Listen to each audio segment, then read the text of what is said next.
కూటమి ప్రభుత్వంపై మాజీ ఎమ్మెల్యే రాచమల్లు శివప్రసాద్ రెడ్డి తీవ్ర విమర్శలు చేశారు. వైసీపీ తెచ్చిన అమ్మఒడి పథకాన్నే చంద్రబాబు తల్లికి వందనం పేరుతో అనుసరిస్తున్నారని ఆరోపించారు. రాష్ట్రంలోని అర్హులైన 20 లక్షల మంది పిల్లలకు ఈ పథకాన్ని ఎందుకు వర్తింపజేయడం లేదని ప్రశ్నించారు. జగన్ హయాంలో జరిగిన నాడు నేడు పనులు ఇప్పుడు నిలిచిపోయాయన్నారు. ప్రభుత్వ విధానాల వల్ల విద్యార్థులు నష్టపోతున్నారని మండిపడ్డారు.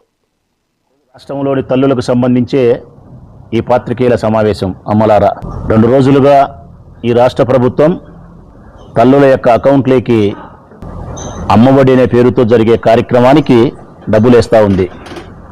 గల చంద్రబాబు నాయుడు పేరు మార్చి తల్లికి వందనం అన్నప్పటికీ కూడా అది మీకు నాకు గుర్తుండదు.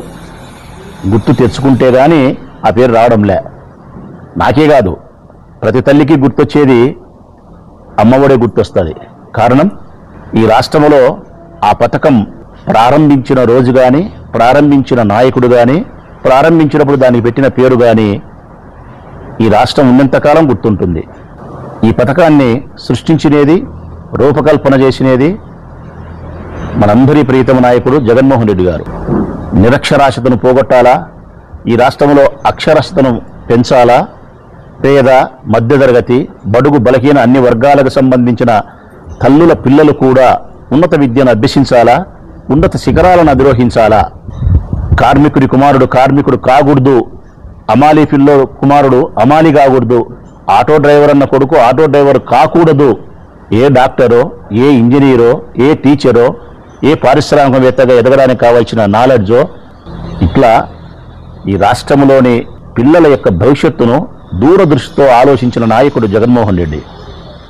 వారి యొక్క ఆలోచనలో నుంచి ఉద్భవించిన పథకమే అమ్మఒడి.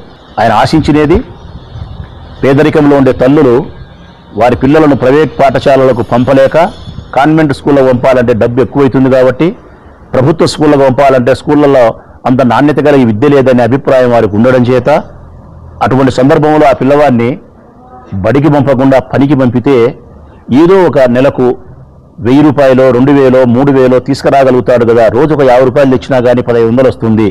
పేదరికంలో ఉండే మా సంసారానికి, వాళ్ళ నాయన చేసే పనికి, నేను చేసే పనికి నా బిడ్డ చేస్తే కొంత సహకరిస్తుంది కదా అని చెప్పి బడిలో ఉండాల్సిన పిల్లవాడిని పనిలో